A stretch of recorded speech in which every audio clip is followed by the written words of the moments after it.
कार्य सरकार में मुदाखलत के इल्ज़ाम में गिरफ्तार ईमान मज़ारी और उनके शौहर हादी अली चिट्ठा को पुलिस ने इंसदाद दहशतगर्दी अदालत इस्लामाबाद में पेश कर दिया।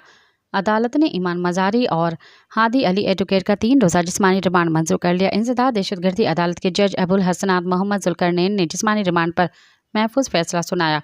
इंसदाद दहशतगर्दी अदालत के जज अबुल हसनात मोहम्मद जुल्करनैन के केस की समाअत की। पुलिस की जानिब से मुल्ज़मान के 30 दिन के जिस्मानी रिमांड की इस्तदा की गई। इमाम मज़ारी की जानिब से ज़ैनब जंजुआ एडवोकेट और एहसन पीरज़ादा अदालत के रूबरू पेश हुए और जिस्मानी रिमांड की मुखालिफत की।